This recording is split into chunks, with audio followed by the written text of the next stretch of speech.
Good morning to all the participants. Good morning to our session speaker, Dr. Triveni. Uh, Before we start the session, I would like to introduce you to the participants of this FDP, ma'am. So, Dr. Triveni CL received her BA degree in Electronics and Communication from VEC Bellary Gulbarga University in the year 2001 and MTech in National Institute of Engineering, Mysore, under VTU Belgaum in 2012. She has received her PhD degree in Department of Electronics and Communication, Malnad College of Engineering, under VTU Belgaum in 2020. In 2003, Madam has joined the Department of Electronics and Communication, Malnad College of Engineering as Assistant Professor till date. Her current research interests include elastic optical networks, photonic sensors, MEMS, slice optical networks, quantum computing, and so on. She is an active member of IEEE, member of IEEE Communication Society, and Exicom member of IEEE Photonic Society. She is an advisor for IEEE Communication and Photonics Joint Societies Student Branch MCE chapter. She has volunteered as newsletter editor in IEEE ComSoc Bangalore chapter and currently volunteering for newsletter editor for IEEE Photonics Society Bangalore chapter. She has more than 40 papers published in international and national conferences and journals. She has conducted more than 10 workshops, FDPs in the college, and coordinated technical talks in the department. She is also the recipient of Best Project Guided Award in 2016 in Malnad College of Engineering. She has served as an academic council member in MCE Hassan. She was a session chair for Enigma 2013 in the college, reviewer for several conferences and journals like Optical Engineering, IEEE Connect, vSpice 2020. I welcome you, ma'am. Please take over the session.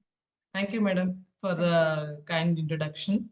And I would like to thank Dr. Rajni, madam, for inviting me to this session and talk about my research work, which I had carried out in the last 7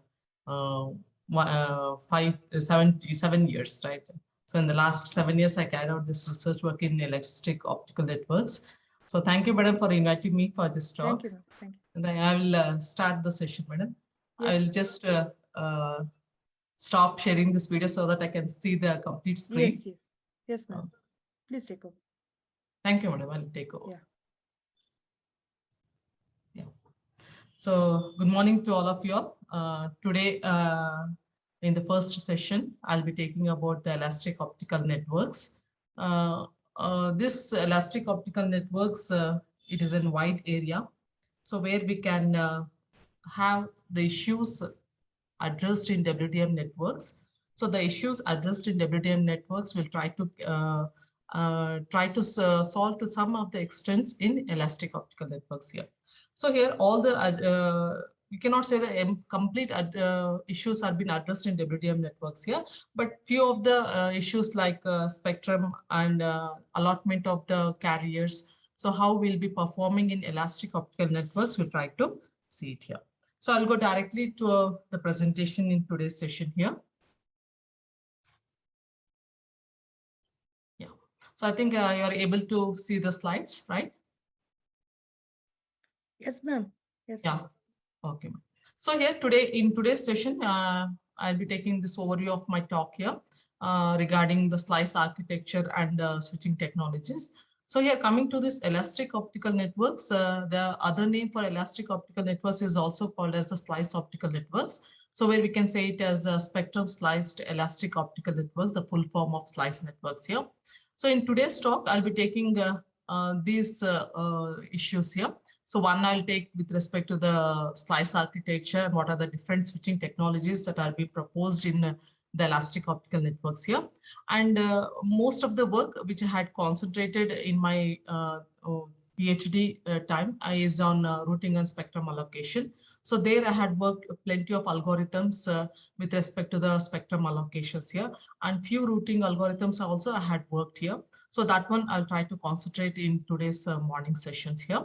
And later I'll go through the issues that are being present in case of the elastic optical networks here, and what are the further scope if you want to perform the research in this field in this area. Then what are the different areas where you can go for that one, right? So where you can go for different areas where you can do your perform your research. So that one I'll just highlight in the last slide itself here, and then conclude my talk here. So I'll go for the first slide, right? Here in this first slide, I would like to say the traffic, right? So whenever you go for any of the network, the main thing we have to discuss is nothing but the traffic itself here, right? So because every day, right, day-to-day life, the traffic has been increased in so much way that the accommodation of that huge traffic is really difficult itself here. So when I was doing my PhD work, right, when I was doing my PhD work, I had taken the data in case of 20, right, in 2020, 2019, yeah, 2019, I had taken the data from Cisco systems here. So where the data was, right, in the 2016 survey, right, in the 2016 survey, the global traffic was just around 1.2 zettabyte. So what is this zettabyte here is nothing but it is zettabyte is nothing but 10 to the power of 21, right? So zettabyte is nothing but what? 1 zettabyte is 10 to the power of 21 bytes. So in 2016, the traffic was around 1.2 zettabyte. But now see, by next year, we're expecting about 4.8 zettabyte here. So means we are almost expecting the double of in the amount of global traffic itself here. So here, yeah, we expected, right? When I was doing my research work, I expected that by 2020, right? By 2021, by this year, the traffic would be around 127 times, right? 127 times as expected in 2005. But see the advancement, right? So in the last week, I just downloaded this update with respect to the Cisco white paper. So where they will give the updates about the global traffic itself here. There I got this data that by next year we are getting the amount of global traffic to be increased by 4.8 zettabyte here. So which is very huge and enormous. And to satisfy this huge data, we require the elastic optical networks itself here. So that's what. And one more thing I would like to highlight here. By next year, we are accounting that the wired devices will be only 29% here.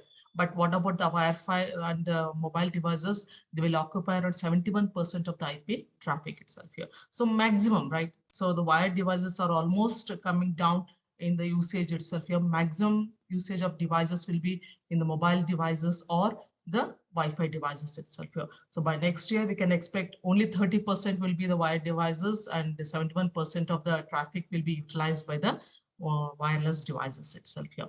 So this has been increasing, right? So this has been increasing here, and the rate of increase will be around 26%, right? It will be around 26% when you expect from 2017 to 22 here. But if I take it from the previous case, what happens when I take the upgrade from 16 to 21, it was just 24% here, but now it has been increased by 26% here. So from 2016 to 21, it was 24, but now 17 to 22, it has been increased to 26% here. So it is more, right? We can see it here, right? The number of devices that is being connected to IP networks has been increasing globally by 3 times, right? By 3 times by next year itself here. And we have to increase the speed, right? We have to increase the speed in order to satisfy that network itself here. So here we are also expecting, right? We're also expecting that the broadband speeds will be doubled by next year itself here, right?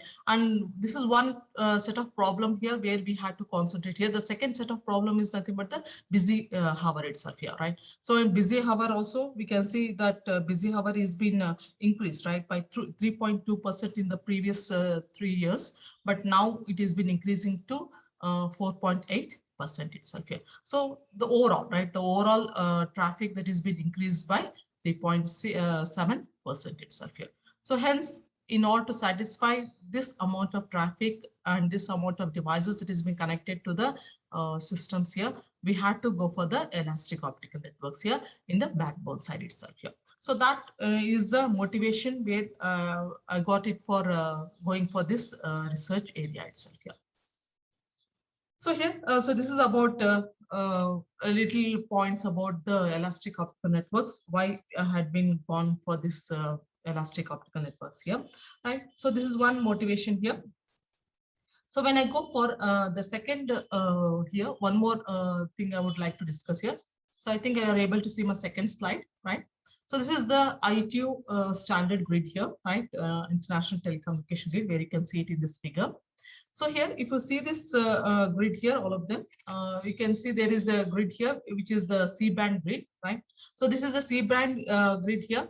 So in this C-band grid itself here, the C-band will be ranging from 1,530 to 1,565 nanometer. So where the grid will be spacing around 50 gigahertz, right? So here we'll be having the spacing between each of this frequency slots around a constant 50 gigahertz fixed slots here, right? We'll be taking constant 50 gigahertz fixed slots here. So this fixed slots is being kept constant in case of the WDM networks itself here. But this constant, suppose if the traffic input traffic is has been fitted in this slot spectrum slots, in the fixed spectrum slots, then there would not be any problem here. But suppose if the incoming traffic is lesser than this spectrum slots, then you can see there is an unused spectrum here. So where it will be wasted in the bandwidth here. So due to this, what happens? You'll be just not utilizing the complete bandwidth in case of the spectrum slots itself here. So that's what it is, right? So if we take this DWDM networks here, the DWDM networks will be using this spacing here, right? That spacing can be either 50 gigahertz or 25 gigahertz itself here. So this spacing can be used in these WDM networks here, and up to, right, the DWDM networks will be providing. So since these DWDM networks will be used for C-band networks itself here, so these optical WDM networks which is been used here is for 100 Gbps itself here. So here, in order to overcome this fixed grid, we had to go for the elastic optical networks here. So where it will provide us the efficient usage of this spectrum here. So where we can, in the elastic optical networks, we can combine the spectrum, segment the spectrum here, and we can also accommodate multiple data rates itself here. So that can be obtained in case of the slice optical networks here. So one more I would like to take, yeah, here it is. So here, this figure will give you the complete concept in case of the fixed and flexigrid networks here. So why we are going for this flexigrid here is, one is OFDM, right? And taking the next slide here. So you can see in this figure, right, you're having this fixed grid in case of the first figure here. So this is the fixed grid here, and you're having the different slots, right? Different slots where you're occupying the different data rate traffics itself here. So you can see in this fixed grid, this is 10 Gbps your traffic you're accommodating, and 40 Gbps, right?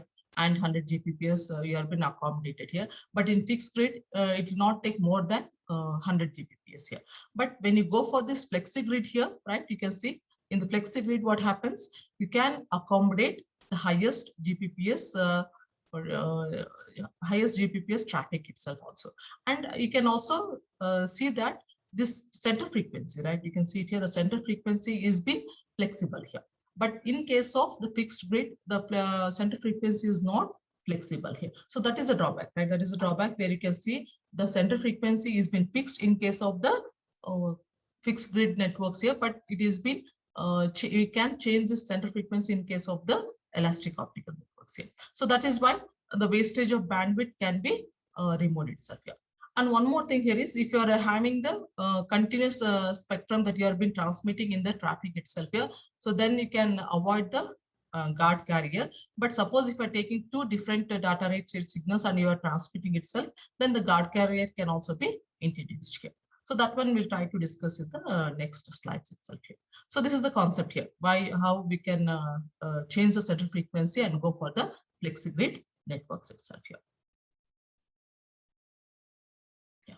So here I'll go for the COD OFDM architecture here.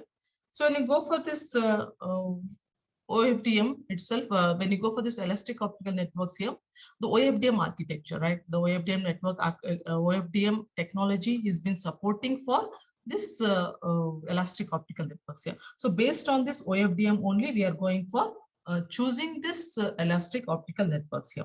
So when you go for this OFDM here, this is the type of modulation used in case of this wired and wireless networks here. And when you go for this optical frequency division multiplexing technology here, so where we can go for different transport signals, right, where we can accommodate all the signals nearer by, where we can place it in orthogonal in nature here, and due to that we can transmit the signals itself here. So here if you take the architecture for this one, right, if you take the architecture for OFDM technology, so this architecture is an gridless architecture here. So where you can see the control plane here, right? So this is an extended GMPLS structure here. So this will be operating gridless and it will not require any central frequency here. And also we require the hardware for that one, right? We require the hardware for this OFDM optical networks here. So where this OFDM data plane will be present here. So for that one, we had to tune it, right? We had to tune this subsystems here so that they work in the central frequency, and we can try to adopt, right? Try to adopt here for the bandwidth of this channel here. So for that one, the orthogonality condition in OFDM will support for this structure itself here. So why we are going for this OFDM architecture is one is fiber utilization, right? So when you take this fiber utilization, it is very poor in case of the fixed grid itself here, and we cannot accommodate those super channels like 400 Gbps here or 1 terabyte signals here.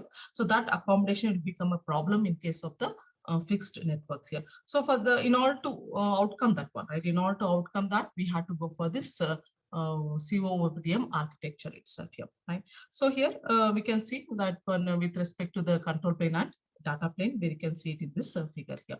So here this orthogonality conditions, what happens here is using this RODMs, right? So in using this RODMs, we'll be able to add and drop the light paths itself here, and we can convert, right? Whenever you perform this transmission of these signals using OFDM here. So we can convert this data, right? We convert the data into the serial to parallel mode here, and then map onto the symbols itself here.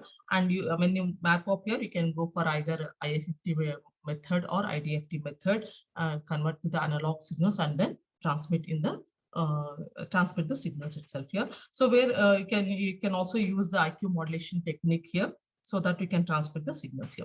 So for that one, we require this RODM, right? So at this RODM is being used so that we can add or drop the signals here using the coherent detection methods here. So that is the process we used in OFDM technology. So that one I'll take because I had put 1 or 2 slides on this one also.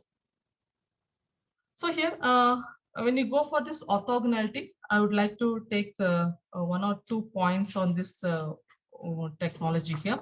So here, in this OFDM, right? OFDM technology is being used in case of the elastic optical networks here. So when you go for this OFDM technology here, we'll be using this this one multi-carrier modulation techniques here, right? So when you go for this multi-carrier modulation techniques here, so we'll be transmitting this high data streams here, right?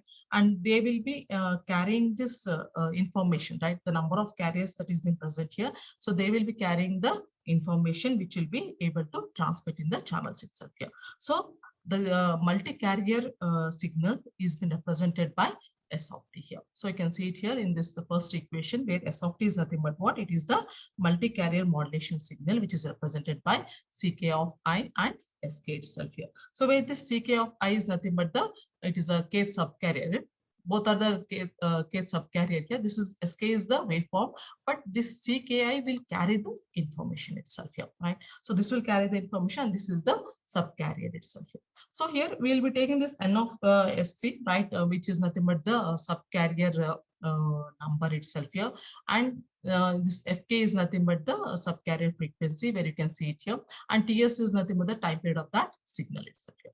So here, when you use this equations in OFDM signal here, and when you want to obtain the symbol, right, if you take this is the subcarrier waveform here. So this I of t is nothing but the pulse carrier pulse shaping waveform itself here, and this pulse shaping waveform, where you can see it will be present for 1 between the duration, right, between the time period of the symbol, you'll be having the information, and will not be able to get the information when you're not in that duration of that symbol itself here. So here, this is the representation mathematical for OFDM signal. And when you want to obtain this OFDM signal here at the receiver side, right, at the receiver side, you'll be having the subcarrier receiver waveform, which is given by CK of I itself here. So this is the detected information symbol, where you can see here. So where it will carry the information, the R of T is nothing but the received signal itself here. So when you correlate between the two adjacent subcarriers itself here, so the correlation between the two subcarriers, because when you transmit the signals in OFDM technology, the subcarriers will be placed very much nearby itself here. Because of the orthogonality, you can place these carriers nearer itself here. So that when you place these carriers nearby, then what happens automatically, the bandwidth utilization will be increased in case of this OFDM technology itself. So here, the correlation between the two subcarriers, if you take the two subcarriers at K and L slot itself here, so that correlation is given by this relation itself here. And if you want to maintain the orthogonality between the two subcarriers, then this is the relation which is given in equation 6 itself here. So here, when you want to go for this OFDM technology here, we have to implement the modulation techniques and demodulation techniques here. So in the modulation techniques, we'll usually go for IDFT method or IFT method for modulation techniques here. But in case of the demodulation, we'll go for the FFT or DFT method itself here, so that we can get the signals for the implementation of OFDM signals. So this is about the overview of the technology used in case of the elastic optical networks here, right? And why we had to go for the slice optical networks, and what is the technology that is been improved here. One is the traffic demand, and later the flexible. We had to see that we can save the bandwidth in case of the we have to accommodate the complete bandwidth efficiently. So that is another motivation here. And the third is the OFDM technology here. So since we are getting more advanced modulation techniques, we are getting itself here. So due to that, we can use those modulation techniques and try to go for this elastic optical networks here. So now coming to the next next talk here, I'll go for slice architecture and the switching technologies here. So how the architecture is presented, what are the different switching technologies used, I'll try to concentrate here. So here, if you go for the slice networks, right, that's what I had already told you. The slice optical networks will provide the transport of 100 GPS and above itself here. So when you go for this spectrum assignment, right, we'll concentrate more in the spectrum assignment in the slice networks here. So where we will be having the conventional optical network, where you can see it here. This is the fiber, and they will be having the fixed GPPS transport signals here, where you can see here 100 GPPS itself here. And but when you go for this slice network, what happens? You can segment that one, right? You can segment it. We can segment this 100 Gbps data rate signals to 60 Gbps and 40 Gbps and try to accommodate itself here. But if you want, you can just send the signals itself here, or you can combine, right? Combine 2 to 3 data rate signals itself here and get the super wavelength itself here.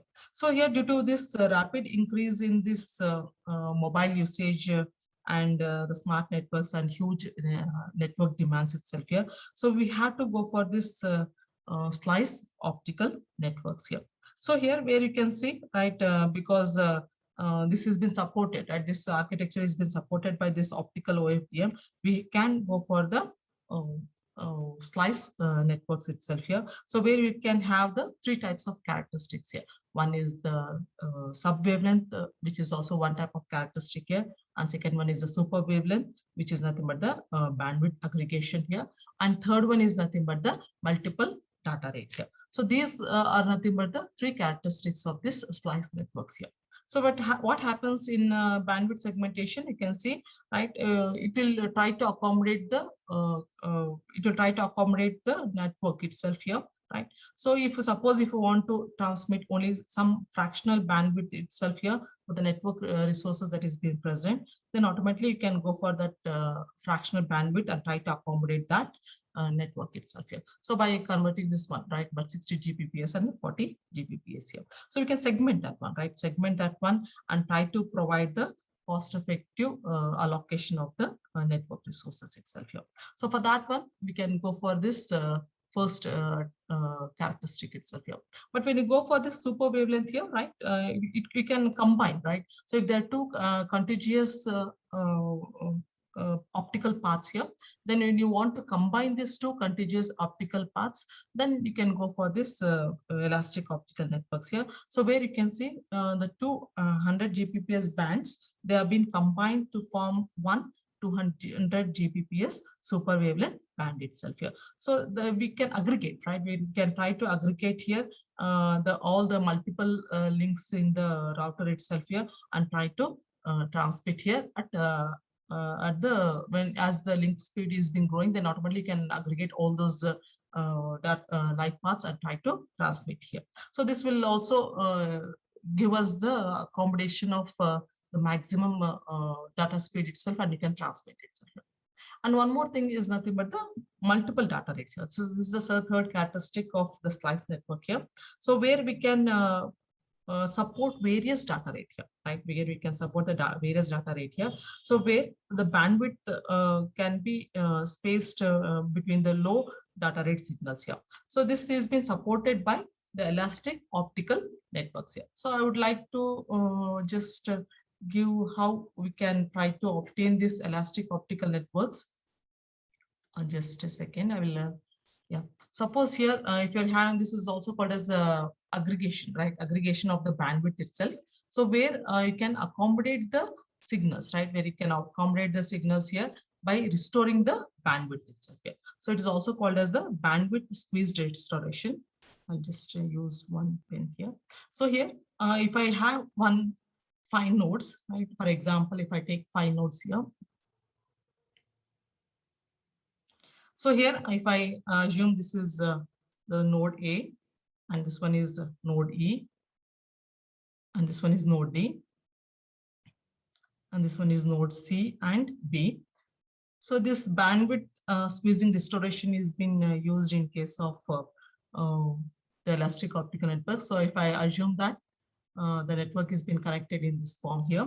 So here, if suppose the network is being connected and you are having the source node as A and the destination node as D here, and it is using the data rate path of 320 Gbps here. So if I assume if this network is this path, right, this path is being using the slot, the networks from A to D here through the E itself here, right? You can see it in this video here. So I want to transmit, right? If I want to choose a path here, so if I choose one path from A to D here, which is using GPPS itself here. But here, if I choose one more path here, then the other path I can take it from A, B, C, and D. So this, if I take the other path, will be having around 280 Gbps here. So there are 2 paths available here with different data rate here. One is for 320 Gbps and another one is 280 Gbps here. So here, if I use this, sorry, this one is 120, right? I'll take this one is 120 Gbps here. So I'll assume this one is 120 Gbps. And if I have one more slot here between B to C, so if I take this slot around 280 Gbps here. So here we are having 3 data light paths, right? So one is for A to D, which is taking the data rate of 320 Gbps here. Another one is from B2C, right? It is supporting only for 280 Gbps. And suppose if this path is been blocked due to some failures itself here, then automatically it has to drop down, right? It has to choose a path here for 120 Gbps.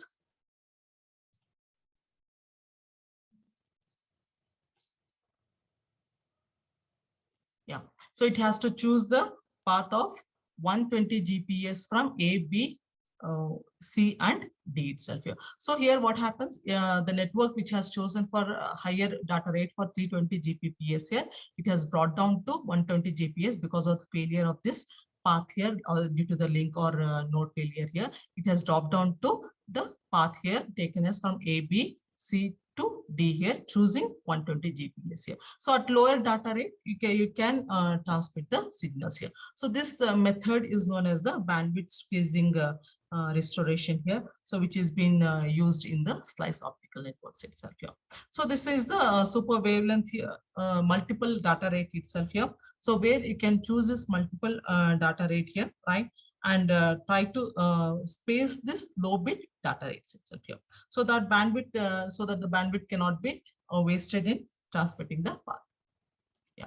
So that's what, right? These are the characteristics what I had discussed here, right? So where it supports the segmentation of the bandwidth as well as the aggregation of the bandwidth here, and the various data rates also it will be supporting by maintaining the flexibility. So that is known as the bandwidth restoring, which I had been discussed itself here. So here we can expand, right? We can expand the or contradict based on the type of the traffic that is being obtained here. Dynamically we can perform itself here. So here this is how the multiple data rates can be obtained here. Now let me go for the architecture of the slice itself here. So you can see this is one simple 6-node network here, where you can see it in this figure. So where you'll be having in this 6-node network, you'll be having the bandwidth variable transponders, right? So you can see in this one. So this is these are the users itself, right? These are the users, right? And each of the end node you'll be having the transponder, bandwidth variable transponder here, and the cross connected for each of the nodes itself here, right? And the optical fiber and the user itself here.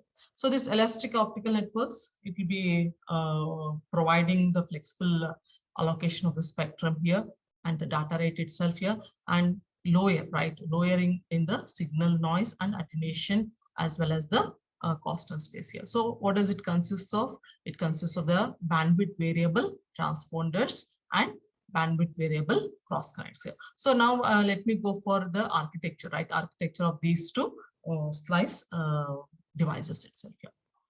So let me come to the first one, that is bandwidth variable transponder here, right? So this bandwidth variable transponder, the main function of this one is so that it accommodates, right? It accommodates the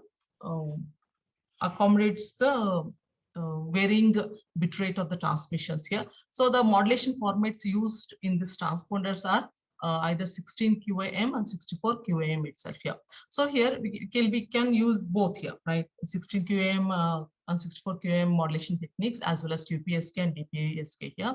But these two types of modulation techniques which are being used here, it is used for the shorter light paths here. So for shorter light paths, we'll be using this modulation formats here. But when you want for efficient and for longer light paths here, then we can go for the QPSK and DPSK, which is already existing in the WDM networks itself here. So we have to tune, right? What is the main function of the transponder here? The main function of this transponder is to tune this bandwidth here for the bit rate of the transmissions that is being transmitted itself here. For that one, we had to choose the type of modulation techniques itself here. So these modulation techniques will be used here, but there is one drawback when you go for this transponder is the impairments here. So these impairments will be present in this light optical paths here whenever you go for this high speed, right? When you go for high speed bandwidth variable transponders here. So if you make this high speed bandwidth variable transponders to work in lower rate, then we will get the impairments itself here. So that then what happens again, the utilization of this BBTs will not be achieved. So in order to overcome that one, we had to go for the sliceable bandwidth variable transporter here. So that one architecture I'll be discussing in this slides here. So that's what, right? You can see the difference, right? So bandwidth variable transporter, what you do, it is used to tune up, right? It is used to tune up the data rate, different data rate transmission signals. So if you use it in the BBT, you can see, so this is the BBT and this is the multiplexer variable we're using here. So single variable, right? Single variable optical flow can be established in case of, yes? Yes, madam? Can you hear me? Yes, ma'am. No, I think there was some disturbance. Okay. Okay. Difference when you go for this BBT and SBBT, right? We had to tune the bandwidth variable transmitters itself here. So about where it will be, where the data rate can be varying itself here. So here, when you go for this BBTs, right? If you see the traffic that is being destined here, we'll be having only single variable, right? We'll be having single variable bandwidth flow through this BBT here. But when you go for this SBBT, it will be supporting both the single as well as the multiple variable bandwidth optical flow will be supported by this sliceable bandwidth variable architecture itself here. So this is the differences where you can go for SBBT. So where it provides the flexibility, right? It provides the flexibility with respect to accommodation of the capacity itself here, and more than one light path, it will be able to accommodate and will be able to transmit from one or to more destinations here. So here, when you go for lower bitrate signals, right? When you go for lower bitrate signals here, so we can use this SVBT to transmit to the independent data flows also here, and also it is been responsible, right? It is responsible for generating both the multiple and the flexible optical flows also here. So that with respect to the incoming traffic that is been obtained here, so both the multiple variable data flow will also be supporting here, as well as the single variable data flow it will be supporting itself here. So this is one figure where I would like to share with you all here. So this is the transponder model, right? So when you go for this optical transport networks here, so here in the optical networks, what happens? We'll be having in electrical approach as well as in optical approach, how the implementation has been possible here. So if you use in electrical approach here for the transponder model, you can go for this data units where you can convert to serial to parallel itself here and try to accommodate onto the mapping using the OFDM technology here. So already told you, when you go for this OFDM transmitter itself here, we can perform this inverse FFT here and then perform the modulation, optical modulation technique using the tunable optical carrier and try to transmit the signals itself here. So here the value of K, right? The value of K is being provided. So where this will give you the type of data rate that will be supported here based on the value of K itself here. So here, this is the how it will support the different data rates and will be able to transmit here. But when you want to use that one in the optical approach, then we had to use the OFDM transmitter here, where we can use the tunable optical subcarriers itself here and perform the optical modulation and couple using the optical couplers and transmit itself here, right? So this is the SVBT architecture here, right? SVBT, that's what I call sliceable bandwidth variable transponder architecture here. So where it supports the sliceability, right? And also it will support the multiple bit rates here, multiple modulation formats and adaptive code rating itself here. So when you see this one, right, we'll be having this architecture where you'll be having at the client side, right? So you can see it here, we'll be having the transmission of the optical flows itself here. Where we can get the lower bit data rate itself here. So based on the type of traffic we are getting here, the flexible optical flows can be generated here. So here we'll be having this n-spaced, right? N-spaced clients here. So where we'll be having this processing units, switching units, everything will be present in this case, in this model itself here. And laterally we'll be having the optical multiplexers here. So where we will be able to transmit the signals here. So for the subcarriers, right? If you want, when you want to transmit the signals, the subcarriers that will be generated will be using the N lasers itself here, or you can also go for the single multi-wavelength source itself here. So you can go for the N lasers or by single multi-wavelength source and then try to generate for the SVBT architecture itself here.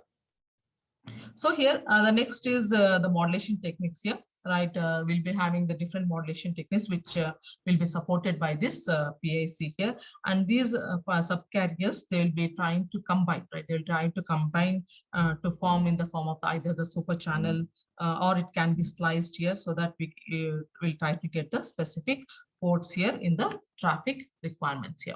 So that can be obtained in case of the SVBT architecture here. So here, this is about the SVBT architecture, right? I'll go for the next slide. Yeah. So the next component which we'll be discussing is the bandwidth variable cross connect, right? Here, when you go for this cross connect architecture here, so we'll be using this cross connect devices in case of the elastic optical networks here. So the main function, right? The main function of this cross connect is to connect, right? In order to cross connect the devices and try to get the suitable bandwidth here and try to allocate the spectrum to those slots itself here. So for that one, this cross connect bandwidth variable cross connect architecture has been proposed for the elastic optical networks itself here. So if you see it here, right, the cross connect here. So where we can see the switching window, right? You can see the switching windows itself here on the bandwidth of the signal. These are the input lines and the output lines. You can see it here. And we'll be having the switching elements, right? And this is the bandwidth variable transponders where you can see it here. So this cross connect, what we'll do is we'll try to cross connect the suitable bandwidth and try to establish the connections itself here. So here we'll be using this SSS, right? Bandwidth variable spectrum selector switches. So this selector switches will be employed here so that we can cross connect the switch itself here. So here, this is a type of switches that is being used itself. And here, one more thing here is the implementation levels, right? When you go for the implementation levels here, then we can implement this using either the MEMS technology or LOCS. Still, I'm searching for the papers. Still, much of the research work has to be go on in this architectures here. So the flexibility, right? The flexibility of the architectures using MEMS and LCOs, right? Liquid crystal architectures here, crystal on silicon. So using that technology, they can implement this architectures and try to implement itself here. But still, the work is been, these are been still the proposal work in the research areas. So anyone who are interested can go further in this implementation levels itself here. So when you take this spectrum selective switches here, the main functionality is to route the signals, right? As well as perform the add drop functionality here and perform the switching functionality like multiplexing and demultiplexing. So that functionality will be performed by this cross connects here. Now let me go for the next one is the node, right? So there we had discussed about the cross connects here, and later we discussed about the transponder. And now let us go for the node architectures here, right? So in the node architectures, we'll be having 4 types of nodes here. One is the broadcast and select node here. So this broadcast and select node here, we'll be using the splitters at the input side for this architecture. And we'll be using the spectrum selector networks, right? We'll be using spectrum selector networks at the output side for this one here. And in between, we'll be performing the add drop of the signals itself here. So where the elasticity will be provided in this switches here. So where you can add the network or one or more wavelengths can be added or removed itself here. So this provides synchronization here, but one problem with this architecture is it does not support the reuse of the wavelength here. So that is the drawback of this architecture here. And due to that, we require more number of wavelength channels in this type of architecture here. And we cannot also use this one for the longer distance communication here. And this is why this architecture is not being utilized here. And the second type of architecture is nothing but the spectrum routing architecture here. So in this, this has been implemented in the optical switches, right? So where we will be using the spectrum selective switches here, where this spectrum selective switches will be used for filtering and switching here, right? So this is the cost will be more in case of this type of architecture here, because automatically we'll be having the cost will be increased here, because we'll be using the spectrum selective switches for this type of architecture. But the drawback for this one is nothing but the implementation, right? So additional functionality cannot be performed using this switch here. So coming to the third type of architecture, that is the switch and select architecture here. So but here what we'll do is the cost can be reduced here by using splitters at the input level and switches at the network level. So here what happens here is when you go for this functionality, the additional functionalities will be supported by this architecture here, but the previous architectures will not provide the additional functionality itself here. So here when you go for this additional functionality here, so like regeneration, defragmentation, time multiplexing, so that type of additional functionalities will be provided by this type of architecture, that is a switch and select architecture here. And also, if you want to use it, right, if you want to use it as an optical switch itself here, this optical switch will be used to produce the replicas, right? It is used to produce the replicas of the models itself here using the spectrum selective switches itself here, right? So this is when you go for optical switch, then automatically the cost of that switch is been more here. And one more thing, yeah, here, yeah, this one. In this architecture, we are using both sides. I think the same architecture has been, yeah, the same architecture has been given, but I will change the, when I give the PPTC, I'll change it here. At input side also, we'll be having the spectrum selective switches here. So the spectrum selective switches will be present at the input and output side in case of the spectrum routing here. Due to that, the cost of this one is increased here. But here, the the splitters will be used at input side, and spectrum selective switches will be used at the output ports here. So that's why the cost is reduced here. But when you go for optical switch, then automatically the cost is being increased in case of this switch and selective architecture here. And nowadays, what happens is when you take three architectures, they are not being used much here. Nowadays, they're going for architecture on demand itself here, right? So where you can use the bandwidth variable selective switches itself here, and in between you can use the splitters, optical switches, and this type of node architecture is in demand for the present systems itself here. So for this present systems here, where the inputs and outputs are being connected by this optical backbone network here. So this architecture provides you the greater flexibility, because we don't have mandatory, right? We have to use only in the elastic optical networks, only separate architecture we have to use, and separate components we have to use. In that way, we don't have any restrictions for that one here. So we can go for the flexible in the architecture here, which is the architecture on demand type of that has been existing itself here. So where we have the flexibility in the architecture here. So we don't have mandatory that we have to use only those type of structures here, but we can go for the flexibility in the architecture and try to use the cost efficient components itself here. So this architecture, right, node architecture on demand for the N input and N output signals has been more in the demand here. So the name given for this one is nothing but the architecture on demand itself here. So I've taken the comparisons, right? The comparisons of all the type of architectures here. So the power loss, right? The power loss and the number of ports used here, and the routing flexibility, you can see, right? We'll be getting the high routing flexibility in case of the architecture on demand here. But this one, right? So the number of ports counts is given by P, and the number of inputs that is been supporting is given by the N value. So the defragmentation and time multiplexing and regeneration is being supported by the last two architectures, not by the first two architectures itself here. So this is about the slice architectures here. And when you go for the virtualizations of the slice network here, so the virtualization is nothing but what we are representing, right? In the optical network virtualization, we'll try to represent the slice optical networks in the network in the form of network resources, components, and the functions itself here. So where we'll be having the virtual models here, which will be called, created in the form of the models here. So here, I'll just go to the figure itself directly. Yeah, so you can see it in this figure, right?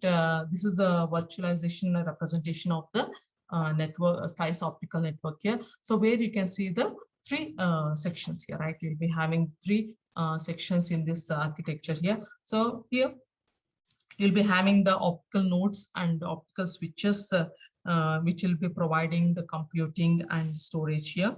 The switching itself in the lower section itself here, and this is the lower in the lower layer. But above that lower layer, we'll be having the substrate management layer here.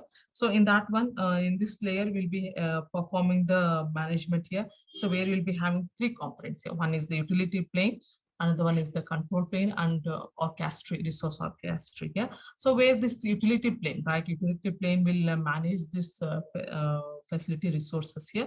But the control plane, what it do is it will try to control the routing, switching, and management of the spectrum resources here. So in order to coordinate the planes, this orchestrate is being used here. And the last layer is nothing but the virtual layer, where it will act where we'll be able to network layer, where we'll be able to communicate to the substrate layers itself here, right? So here, this is nothing but the OVN, right, which is optical virtual network embedding, so which will be acting as the bridge for mapping the networks itself here. So this is the architecture, right? This is the substract of the architectures, which is referred by this OVN architecture here. Yeah, so this is about the second section of my talk here, where we had given the introduction about the slice architecture. Now I'll go for the work where I had taken for the routing and spectrum allocation. So this is the work where I had concentrated more here and tried to implement much of the algorithms here.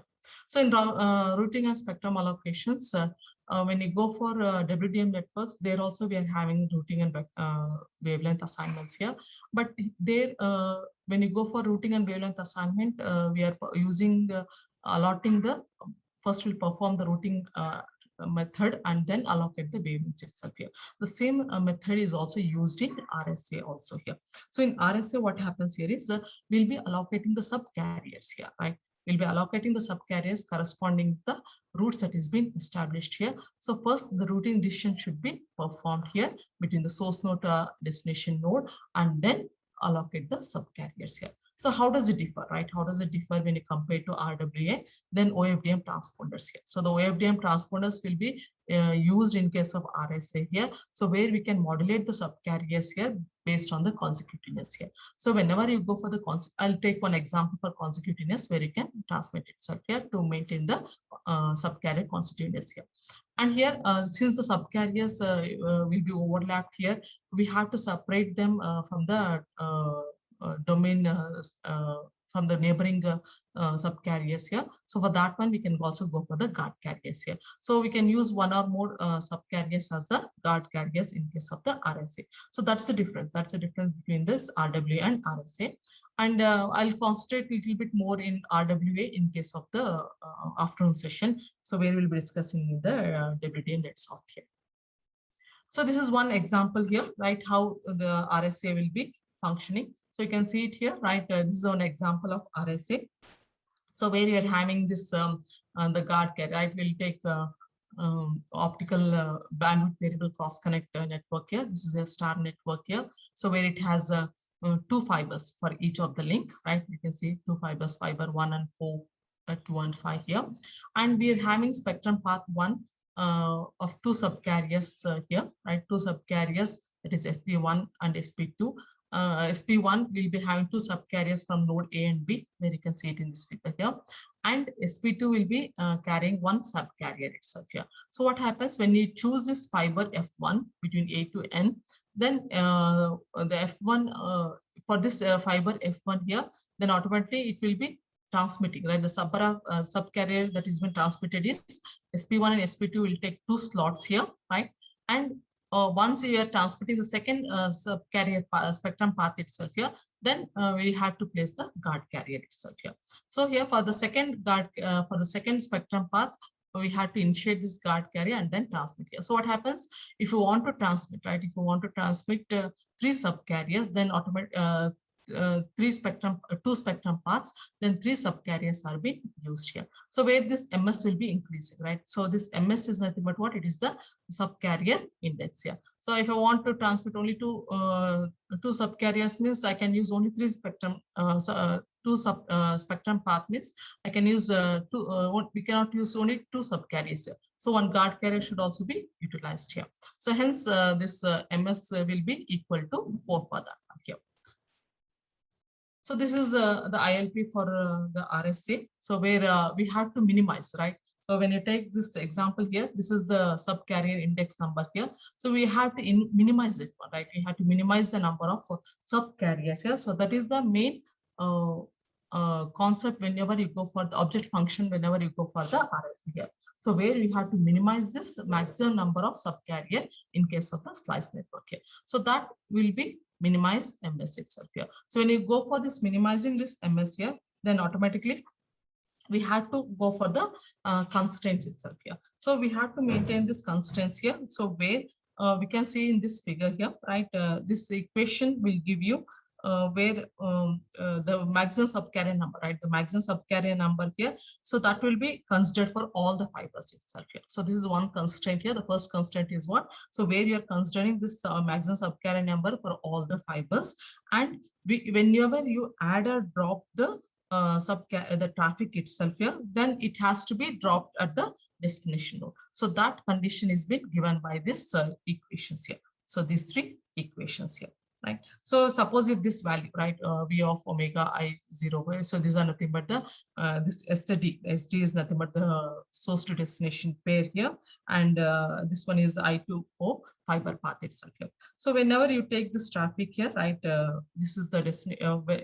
This value, whenever this value P of omega I0 SD is equal to 1, it indicates there is a light path here, and whenever this value is 0, then it indicates there is no light path itself here. So here, so whenever there is a light path, this value will be equal to 1 for the omega subcarrier itself between the source to destination from for the fiber I2 0 itself here. So what happens, this ILP, it is NP hard. So whenever you go to solve this equations, we'll get more number of complexity issues itself here. So when we take the RSA problem, we'll be having more constraints here, like the traffic demand itself here. So whenever you go for this traffic demands here, so all the pairs, right, it has to be added at the node S and it has to drop at node D here. So we cannot add or drop at the same node. So that condition should be considered here. And for one light path, only one subcarrier has to be maintained itself here. And we have to maintain the spectrum continuity for that routing path itself here. So that is also one constraint here. So all these constraints should be considered whenever you perform this RSA strategy itself here. So when you go for this guard carriers also, right? So whenever you go for, since there have been overlapping of spectrums here, so we have to separate this spectrum splices using this guard carrier itself. So that's what, if this value is equal to 1 for the fiber I20 of omega subcarriers, then this subcarrier will not be used by any other node pairs itself here. And consecutiveness, right? So the subcarrier should be consecutive whenever you go for the spectrum itself here. So if it is equal to 1, then all the subcarriers of omega plus 1 will not be used by the SD pair itself for that fiber here. So these constraints will be present here. And one more constraints that we have to see in case of the RSA here, that is contiguity and continuity constraints here. So what do you mean by this continuity constraint is nothing but whenever you allocate a spectrum to this link path, when if I take this link path from 1 to 4, so single spectrum should be allocated in all the links itself. So link 1 and 4, the same spectrum should be allocated here. But when you go for the contiguity constraint here, if I take the two adjacent, right, two neighboring slots itself, and these neighboring slots should be remain as it is. They should not be break down. They have to be passed to the same path itself here. So those slots are called as the contiguity slots here. So here, that's what we are seeing here. If I use this one connection, what happens that I won't get anywhere, right? So I won't get anywhere in case of the links here. If I use the slot 5 and if I use any of the slots from 1 to 5, so all the links are being engaged. So I cannot use the link 1 and 2 itself here. So if I use this one, what happens? If I use link 1 and 4, I can choose the path from 1, 2, and 4 itself, but I don't get any slots available here. So what happens? The connection will be rejected here. But if you want to have the contiguous slots, means slot 5 and 6, right? So both should be neighboring slots should be allocated for that spectrum path itself here.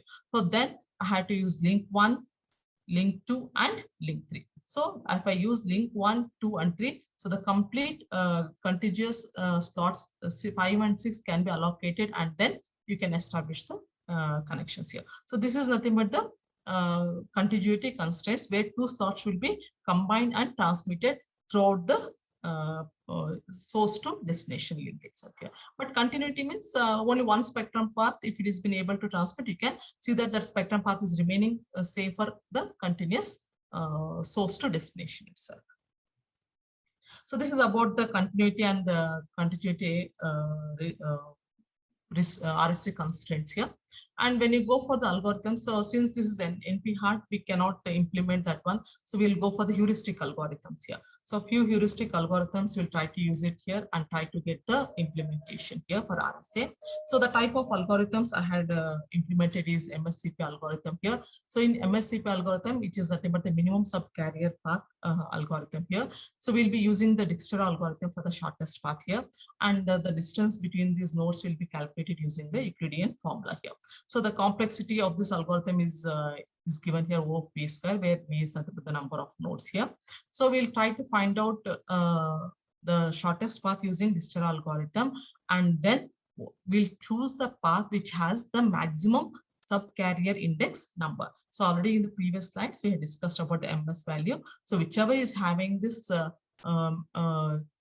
least value of this maximum subcarrier number, so that will be chosen as the minimum subcarrier path itself here.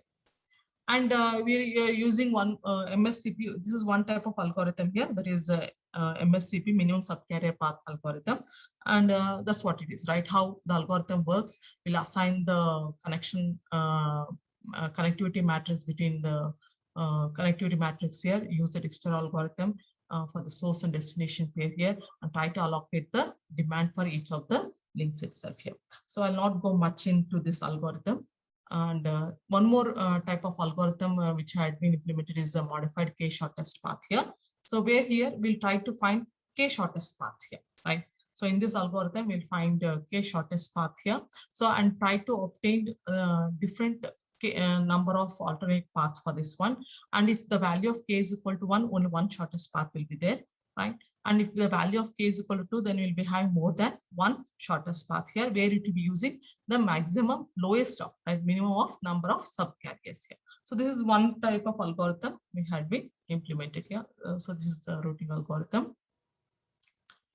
And these are the some analytical relations, which I'll not go much into this one here.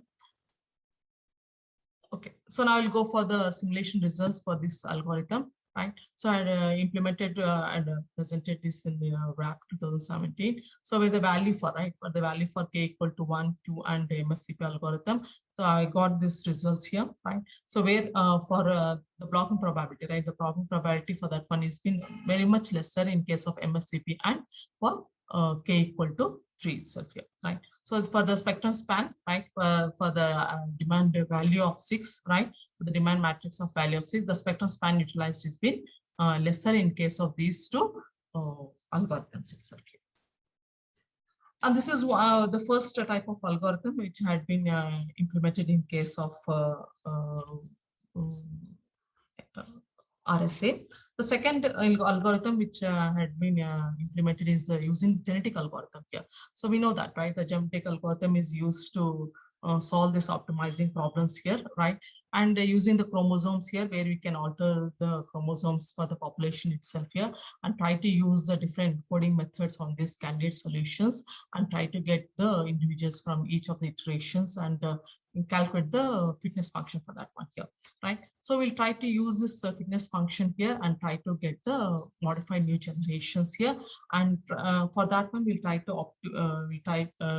go for the new generations and get this new fitness value here and represent that one, the solutions here, and get the optimizing path itself here. So we had used this genetic algorithm, and we had used this genetic algorithm here. And using this genetic algorithm, we had used priority-based encoding here. So where we try to obtain this k-shortest path for this RSA problem here using this priority encoding method here. So where each node will be given some priority levels in case of this algorithm here. So the route that is having the highest priority will be considered here. So here, that one I'll take in case of the example here, right? So this example will give you the priority-based encoding itself here. So where you can see, right, we are having this 10-node network here. So in this 10-node network, you can see the node ID, right? And you are giving some priority levels to this 10-node ID itself here. So the path, right, the path chosen will be which is having the highest node priority here. So here, if I choose this node 1, then it is having the highest priority of level 7 itself here. And next it will go for the suppose if I want to have the from source to destination like 1 to 10 itself here, then what happens, since 1 is having 7 priority node, it will choose for 2 and 3. So if I choose 2 and 3, then what happens, node 3 is having the highest priority level, so it will choose the path of 3 here. Next, when it go for node 3, then you can choose either 2 or 6. So when I take 2 or 6, what happens? 6 is having the highest priority. So then automatically it will choose the 6th node here.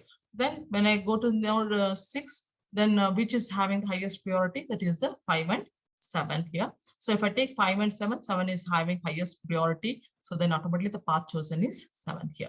Similarly, in the node 7, 4 and 8, then automatically what happens, 8 is having the highest priority level, then it chooses this path here. And coming to the 8th here, whether it has to choose 9 or 10, since 10 is having the highest priority, the 10th path will be chosen. So like this, the routing will be performed using genetic algorithm based priority based encoding itself here. So this is the algorithm way. So I'll not go much here because still much of the slides are there to be covered itself. So here, using this genetic algorithm, the optimizing function, we had used the Bailey function here.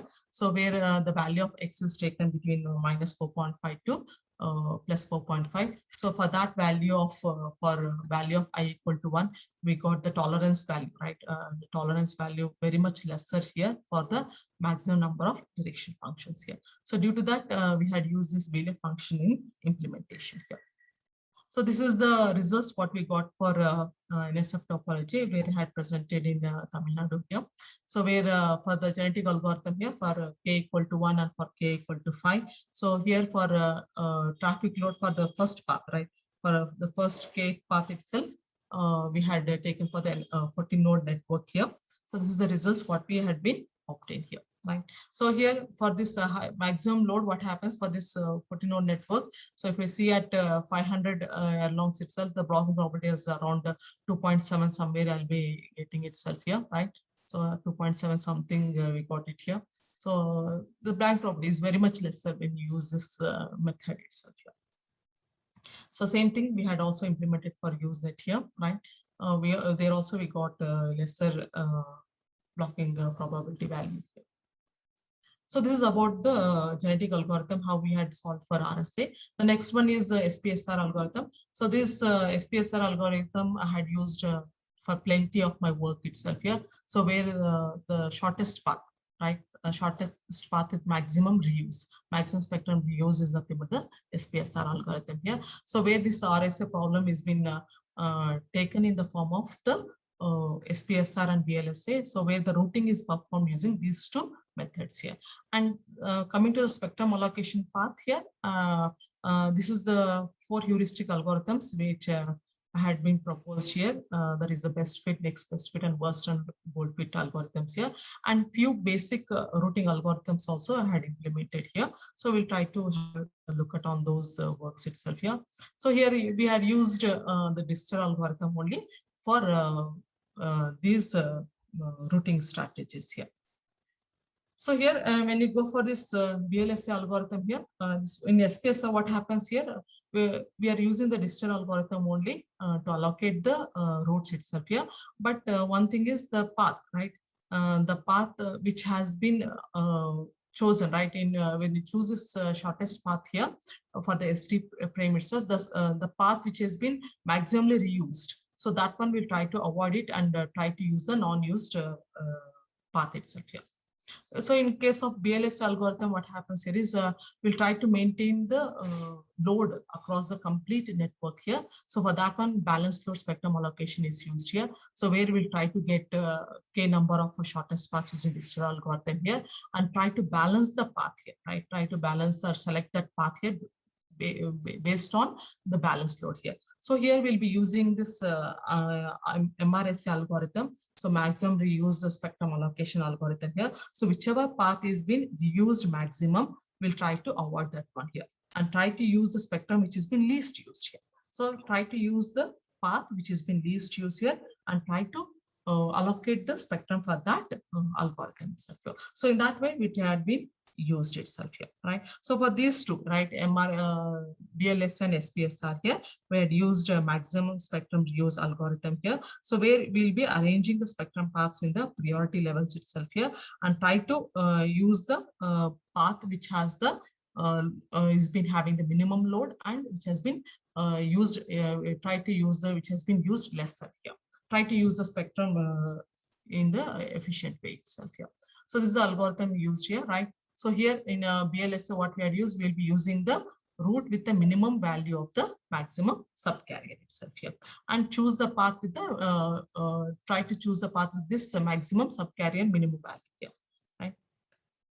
And yeah, so here in the further analysis of this algorithms, what we have done is we have taken the C-band itself here and considered the slot, the spectrum slot in the form of 6.25 gigahertz here. So this is, we call it as a one subcarrier here.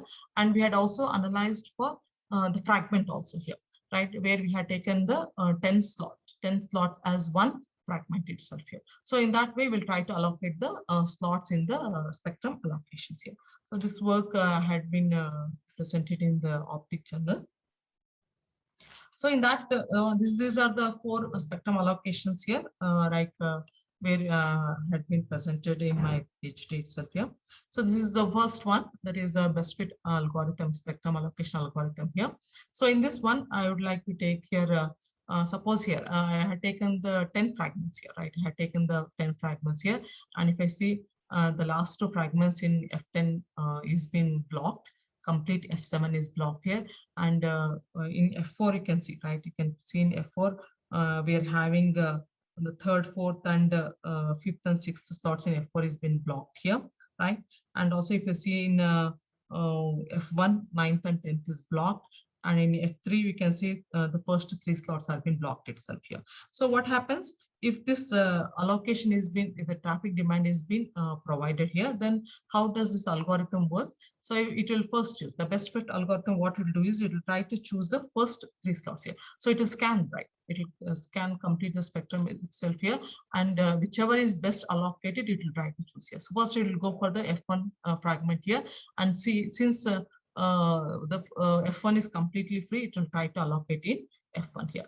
But when you go for the second traffic demand 8, since F1 it doesn't has any free slots here, then what it do for the second time, right? When it goes for the second time allocation here, once again it will start from the beginning itself here. So then what happens?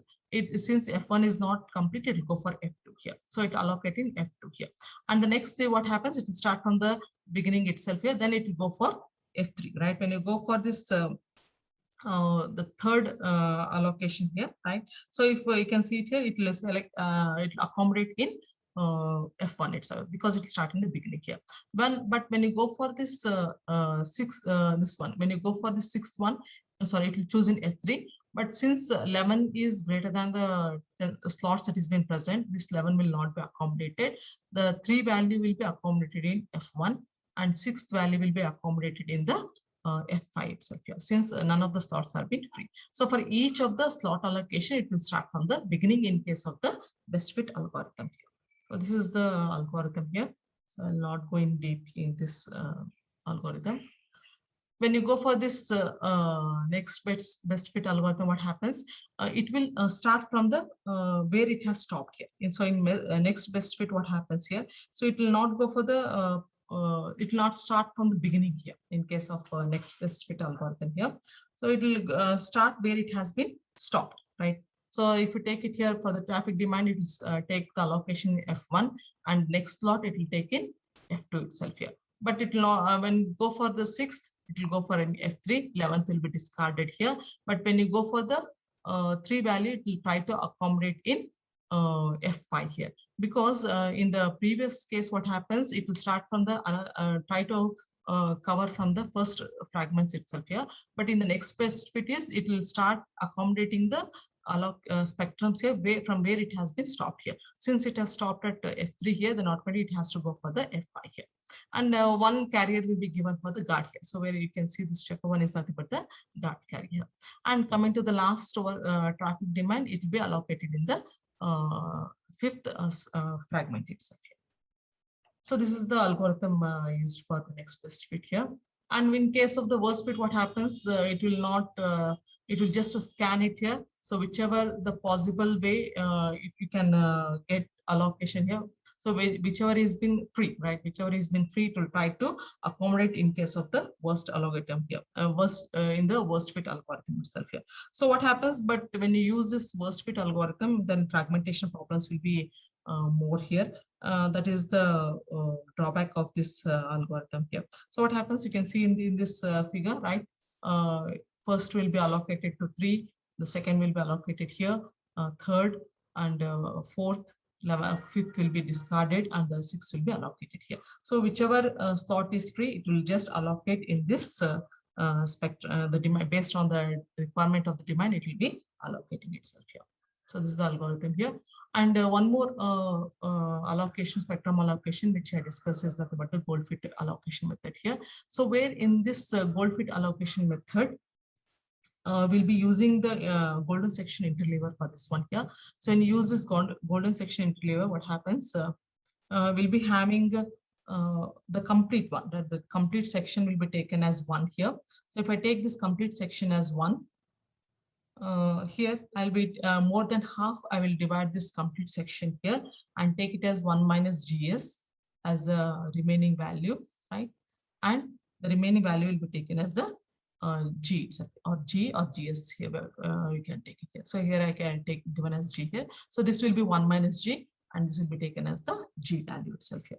So here more than 50% here. So what happens when you use this golden section interleaver here, so you can compute that value using this relation, what I had given in equation 22 itself here. So this golden section interleaver value, when you calculate using this quadratic equation, you'll be getting around 0.618 here. So when you use that one, what happens? More than 60% you can use it here. So when you use this function, what happens? This is more than if you can see here 10 slots here, right? You can see this 10 slots here. So when you take this 10 slots here, more than 50% means point around, if I take 0.617 value, then what happens? It will take F6 value. So for the same traffic demand, what I had taken like 3, 8, 6, 11 and 3 here. So initially what happens, same example, I will take it here also here. So initially what happens, the demand tree, right? Demand tree in F1 will be allocated here. So because the value of G will be taken as 0.618. So in 0.618, it will take in the first 6 slots, what happens? F1 is free, so it will allocate here. But when you allocate the second one, then what happens? It will take this value of G, right? And multiply, you will take the value of G square value. So G square value is nothing but it will be around 0.3 some value. So it will be you'll be getting 0.38 something. So that value will be multiplied with the spectrum slots, which is equal to 10 here. So then I will get around 4 here. So then what happens if I take the value of 4 here, then it will try to choose in the lesser in the less than half of that value. So it will take either it will choose F1 or F2 itself. So then the demand matrix, the next demand matrix value is nothing but the 8 here. So it will try to choose in that value itself here. So what happens? The sixth value, the second demand will be allocated in this the second value will not be allocated itself here, right? So coming to the third one, what happens in F4, right? In F4, you can see this will be almost completely blocked here. So we'll not be able to allocate the sixth demand in this slot itself here.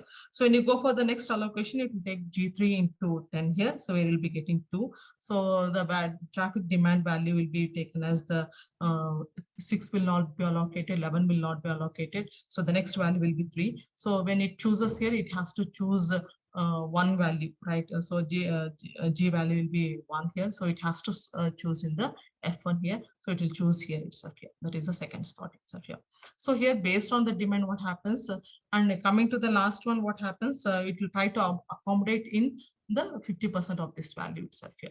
So then automatically the blocking probability will be more here, because all will be approximated to one value, and almost the complete 50% of this value is been allocated itself here. So due to that, what happens, we'll be getting highest blocking probability using this functionality. So this is the algorithm used here, and these are a few equations had been implemented, and this is the probability relations for the spectrum allocations here. I'll not take it. So these are the results. I would like to just have a glance here. So where we had taken for the guard carriers 1 and 2 here, and for both the SPSR and VLSI algorithm. So you can see these are the algorithms used here, right? So you can see the SPSR will be having, it uses the maximum, the number of subcarriers used is been more when you go for a large number of subcarriers here. So this is also for 6 node and for 40 node networks. So we had analyzed here. And this is the balancing of the load here for the link state here. For each of the link node, we can see how the balancing of the link load is being performed for different guard carriers itself here.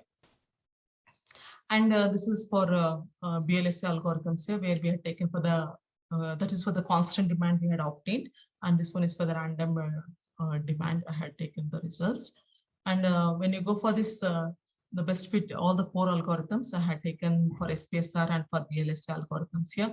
So you can see, right, the lowest blocking probability is given for the best fit itself, right? But the gold fit is been provided with little bit of more blocking frequency here itself here, right? So this is the VLSI algorithm, where you can see. So whenever you go for this SPSR or for VLSI algorithm, the SPSR will be giving you the minimum number of subcarriers used, but the subcarriers used in case of VLSI algorithm will be more itself here. So this is the link utilization for in case of all the algorithms I had analyzed here, right? For VLSI as well as for SPSR, using all the 4 algorithms itself here, right? So this is how the link is being utilized here. So as the demand is used, automatically the link utilization is also been used itself. So in case of VLSI, the algorithm, the utilization is more in case of that VLSI algorithm itself here, right? So when you see it here, using gold fit, you can see, right, the fragment utilization is less, because it will be more blocked itself here when compared to the other algorithms here. So this is the utilization of subcarriers here for all that utilization. So this is one the summary, right? The summary for the links utilize the fragments and carrier that is being utilized for all the 4 algorithms here. So best fit, next best fit, worst fit, and the gold fit algorithms here. So this is about the some set of algorithms, spectrum fit algorithms, which I had discussed here. Now coming to the basic algorithms here. So this basic algorithm also we had executed here. One is with respect to SPSR and VLSI algorithm here.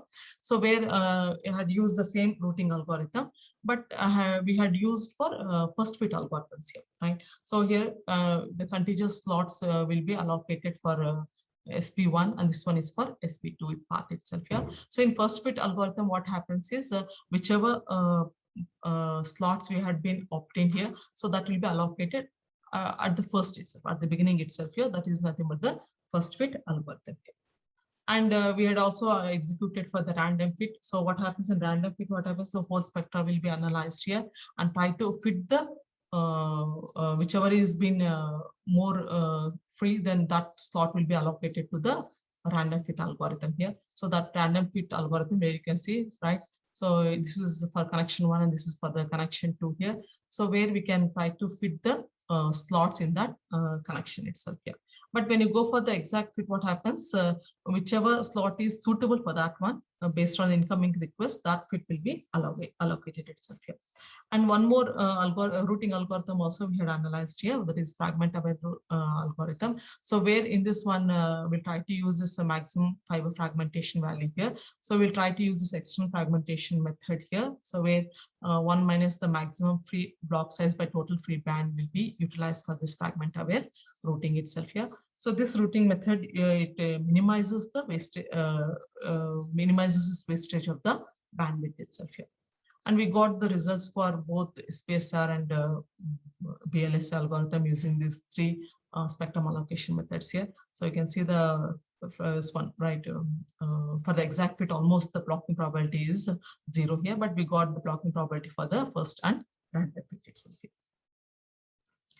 And this is the blocking probability where you can see, right, for using the BLSA performance and SPSR performance here.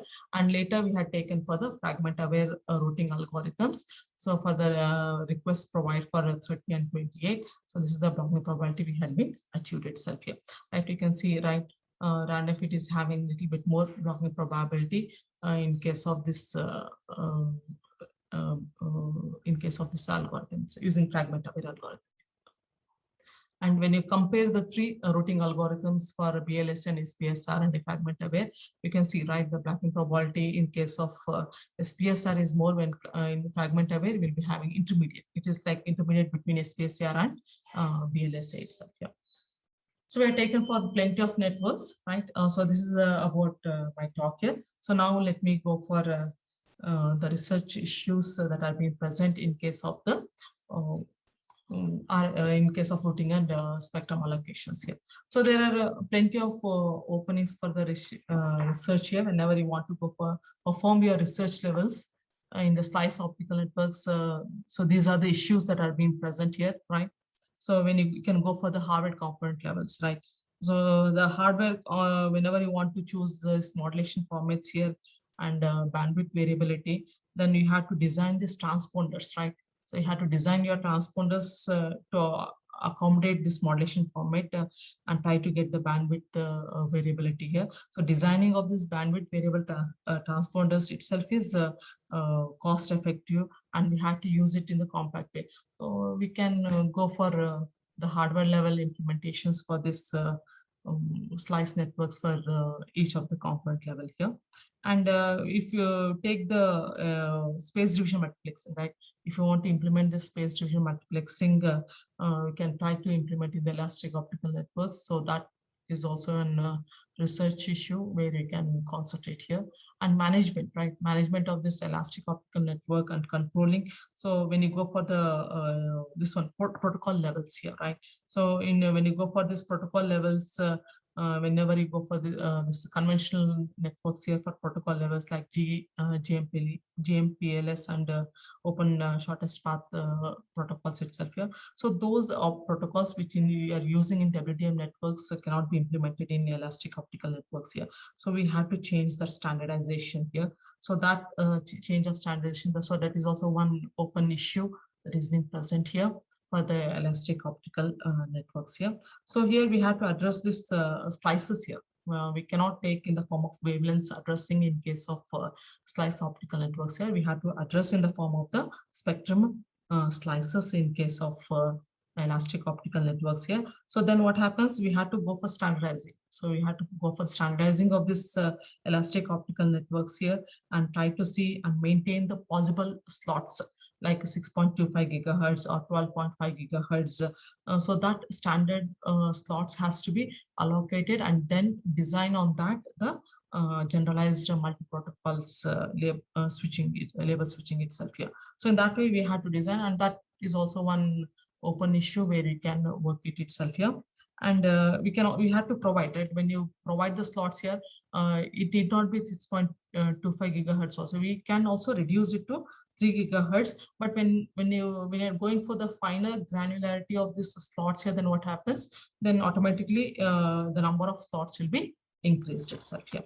So this is also a major research topic here, where you can go through this research area itself here, right? And the third research issue where you can go here is nothing but QoT and energy consumption.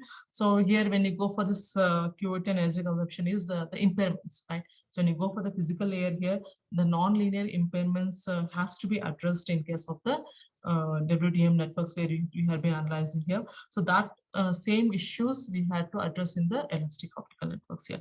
So when you go for the signal processing and coherent detections of the signals here, then we will get this non-linearities itself. So how these non-linearities have been addressed in elastic optical networks.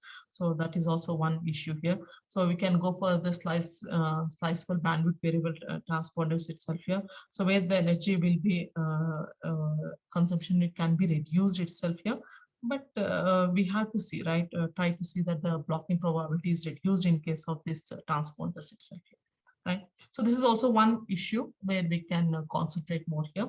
And coming to the last one is the spectrum management here, right? So we have to see that we get these tunable transmitters, right?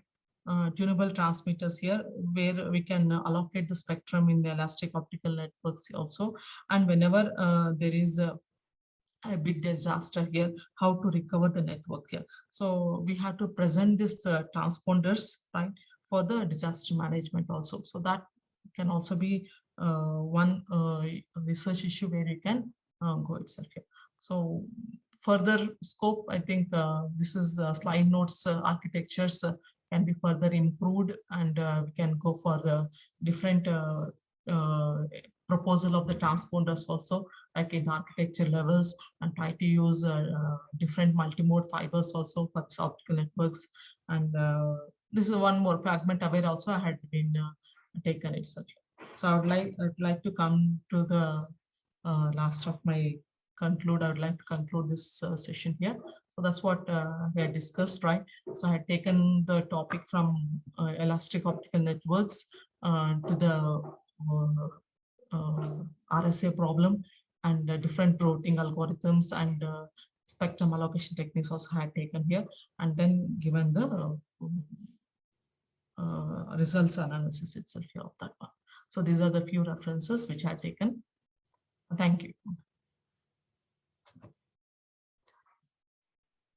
Thank you, ma'am, for that elaborate explanation on the slice optical networks, the architecture. I think you've touched upon each and every issue like spectrum allocation. It was a wonderful talk, and I hope all of us are enlightened actually, because of those areas which we had not touched. You have given a brief, complete outlook of those areas. Yes, ma'am. Thank you, ma'am. Thank you, madam. Participants, I request you to put up your questions. Yeah, good morning, ma'am. Yes, good morning, madam. Yeah, I am Padmini from Bangalore. Yes. Yeah, my interest also is in this area only. So I just want to know, like, what you conclude is that WDM and EON is not in one this thing, right? So wherever we go for EON, WDM is not possible at all, right, ma'am? No. We cannot say it is not possible. That's what I had proposed, the architecture on demand. Okay. In the slice architecture, when I had taken the different node architectures like bandwidth variable transponder, and then I had gone for this one, cross connects and node architectures. I had also given the architecture on demand. So where you will be getting the flexibility of combining the WDM components with the elastic optical bandwidth variable networks here. So that is the architecture on demand here. So we cannot say, that's what when you go for completely, I want to work in elastic optical networks in that architecture, means then automatically what happens, we cannot get the components in that area. So we are going for architecture on demand. That is the architecture which has been more effective. We had to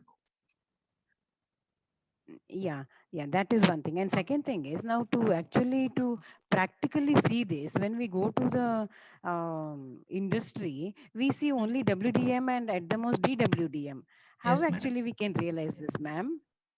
So How here, can one actually more we thing. visualize, Yeah, visualize? yeah, sure. Yeah, I got the question, madam. So what happens there is yeah, the WDM networks are been supporting up to 100 Gbps. yeah, The data rate supporting itself here. So when you're going for yeah. more than 100 Gbps networks, then it is been supported by the elastic optical networks here. So it is based on type of the modulation that you're using, right? So 16 QAM, Yeah. right? And QPSK modulation techniques. So those are been supporting for the higher bitrate itself modulation techniques. So when you're using those components, we can implement it for our elastic optical networks. So still the research is going on for Yeah. the Yeah. each of the architecture Yes. and Yeah. node level. I agree. But Yes, the yeah, but the question is, ma'am, what the industry people say is yes, madam. 100 Gbps using Uh, DWDM is more sufficient to yes, provide madam. the demand of the Yes, society customers. yes, So madam. there is no point in going beyond that. So Okay. how do you Already, madam, uh, in that's Germany what they they had say, ma'am. implemented in Germany they had already implemented this elastic optical network for testbed. We had to go. We had to go when automatically the data rate is been increasing for the data rate what I had analyzed here. So we had to go further for the Yeah, backhaul networks. For the backhaul networks, we require this yeah, network here. So this demand, yeah, it will be increasing further. I don't think so. yeah. Working in 100 Gbps at present is okay, but further Mm. when when the requirement is more, they have to go for the elastic optical networks. So that's why we had Yeah. started to work in this area. Oh, yeah, okay. That one. One more thing, ma'am. Actually, you said priority based Encoding. yeah, encoding you did, no? So Yeah, yeah. actually, what parameter you take it as priority, ma'am? Weighted value. No, no. I mean, in Ah, real weighted value. In the term, algorithm side, we had is it taken the weighted value. cost when we relate that to the practical scenario? Is it cost? Is it speed? Is it time? What is it, ma'am? In that one, I had taken the least cost one. The least Cost. least weighted route one had taken. Okay. Yes, ma'am. And the last question is, Yes, madam. usually whichever paper I see, they Hmm. implement in that NSF net or US net, Yeah, yes, madam. that Yes. only. So I Yeah, had also yeah. Why tried it, is that madam. actually? Why can't we? I had also tried Yeah. it, but No. what happens is the elastic optical networks, the implementation in those, it was really difficult for me.